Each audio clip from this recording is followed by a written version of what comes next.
నేను ఏదో పాపం చంద్రమోహన్ రెడ్డి ఎక్కడ మాట్లాడుతూ చెప్పాడు. గోవర్ధన్ రెడ్డికి వ్యవసాయం గురించి ఏమి తెలుసు, ఇరిగేషన్ గురించి ఏమి తెలుసు, టీఎంసీ అంటే తెలుసా, క్యూసెక్ అంటే తెలుసా. నేను అనేక సందర్భాలు చెప్పా, నేను చంద్రమోహన్ రెడ్డి అంత పెద్ద చదువుకోలేదు. చంద్రమోహన్ రెడ్డి ఇంటర్మీడియట్ దాకా చదువుకున్నాడు, నేను అంత చదువుకోలేదు. నేను ఏదో సివిల్ ఇంజనీరింగ్ చేశాను. నేను సాధారణంగా ఆయన చీఫ్ ఇంజనీర్ స్థాయి ఇంటర్మీడియట్ చేశాడు కాబట్టి ఆయన ఏదైనా మాట్లాడగలడు. నేను చంద్రమోహన్కి ఒక సవాల్ విసురుతున్నా.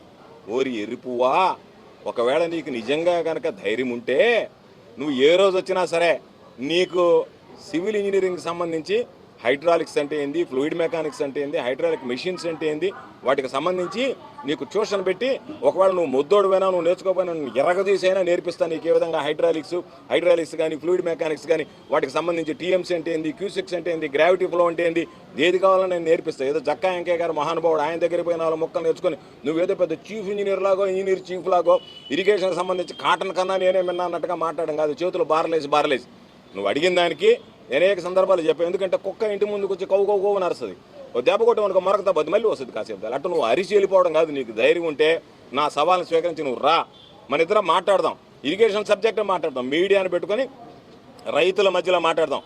నువ్వు బాగా ఇరిగేషన్ సబ్జెక్ట్ మాట్లాడావా, రైట్, నువ్వు నెంబర్ 1. నువ్వు దేంట్లో బాగా మాట్లాడతావు, ఎక్కడెక్కడ దొంగ బిల్లులు తీసుకోవచ్చు, రైతులు చేసుకున్నటువంటి పనులకి చందాలు వేసుకొని రైతులు చేసుకున్నటువంటి నేనెట దోచుకోవచ్చు అనే దాని మీద మాట్లాడగలవు తప్ప నువ్వు ఎక్కడన్నా ఇరిగేషన్కి సంబంధించి నీకు నాలెడ్జ్ ఏంది. నువ్వు అకౌంట్స్లో మనగాడివి, లెక్కలు మనిషిని చూస్తేనే లెక్క చెప్పగలడు, స్థాయిని బట్టి స్తోమతను బట్టి శక్తిని బట్టి అంచనా వేయగలడు, వాళ్ళ దగ్గర వసూలు చేయగలడు.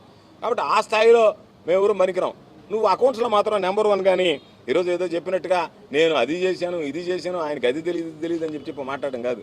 ఈరోజు ప్రజలకు సంబంధించినటువంటి ఆస్తులు దోచుకుంటున్నటువంటి నీలాంటి వ్యక్తి ఈ సమాజంలో అసలు పనికిరాడా, సమాజం నిన్ను బహిష్కరించేటువంటి పరిస్థితులు రాబోయేటువంటి రోజుల్లో వస్తాయని చెప్పి సందర్భంగా తెలియజేస్తూ, దేవుడు భూములు, ఈరోజు దేవుడు అంటే ఒక బలమైనటువంటి సెంటిమెంట్ ఉంటుంది.